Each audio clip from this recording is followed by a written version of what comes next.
Assalamualaikum warahmatullahi wabarakatuh. Perkenalkan, nama saya Amal Aksan dengan NIM 240862887. Di sini saya akan menyampaikan materi akibat dan gangguan yang ditimbulkan dari kecelakaan. Pengertian kecelakaan. Kecelakaan adalah peristiwa yang tidak direncanakan dan tidak diinginkan yang dapat menyebabkan cedera, kerusakan, atau kerugian, baik pada manusia, lingkungan, maupun barang. Kecelakaan bisa terjadi di berbagai tempat seperti lalu lintas atau jalan raya, tempat kerja, lingkungan rumah, sekolah, tempat umum, dan lainnya.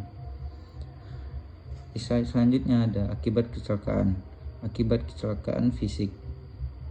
1. Luka ringan seperti lecet, memar, atau luka kecil. 2. Luka berat seperti patah tulang, luka bakar parah, cedera kepala. 3. Kecacatan seperti kehilangan anggota tubuh, gangguan mobilitas permanen.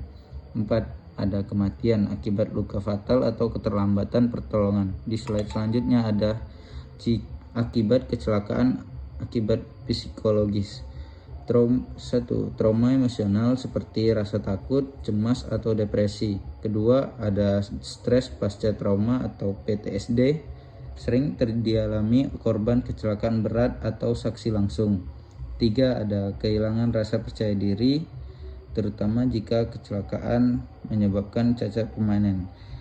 Ketiga, ada akibat sosial. 1. Terganggunya hubungan sosial, korban mungkin menjadi tertutup, menarik diri, atau merasa rendah diri.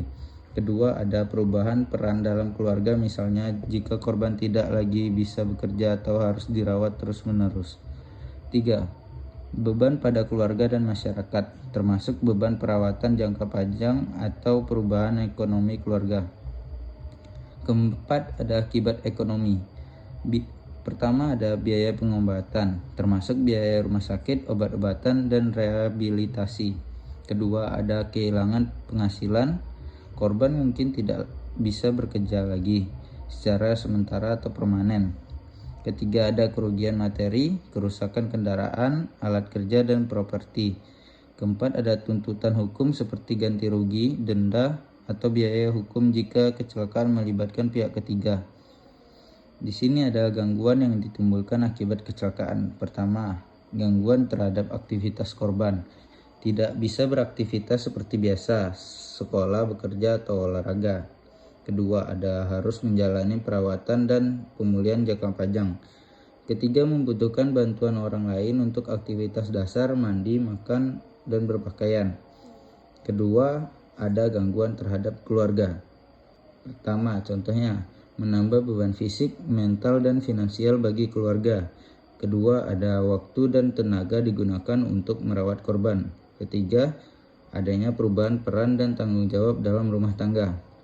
Contoh ketiga, gangguan terhadap lingkungan kerja atau sekolah. Pertama, menurunnya produktivitas akibat kehilangan tenaga kerja atau siswa. Kedua, ada suasana kerja atau lingkungan belajar bisa terganggu secara psikologis. Ketiga, biaya tambahan untuk perbaikan fasilitas atau ganti rugi. Di sini ada contoh keempat, gangguan terhadap transportasi atau lalu lintas. Pertama, kecelakaan lalu lintas bisa menyebabkan kemacetan. Kedua, gangguan operasional kendaraan umum. Tiga, ada risiko kecelakaan lanjutan akibat jalan yang terhambat. Contoh kasus kecelakaan dan dampaknya. Contoh pertama, kecelakaan lalu lintas. Seorang pengendara motor mengalami tabrakan dengan mobil akibat patah kaki, trauma, kehilangan pekerjaan. Gangguan kemacetan lalu lintas, biaya rumah sakit tinggi, beban bagi keluarga. Contoh kedua, ada kecelakaan di tempat kerja. Pekerja terkena mesin pemotong karena tidak pakai APD. Akibat kehilangan tangan kanan, stres berat. Gangguan produktivitas perusahaan menurun, biaya kompensasi meningkat. Cara penanggulangan dan pencegahan. Meskipun tidak semua kecelakaan bisa dihindari, sebagian besar bisa dicegah melalui pertama, kesadaran akan keselamatan atau safety awareness. Kedua, ada penggunaan alat pelindung diri atau APD. 3. Kepatuhan pada peraturan lalu lintas.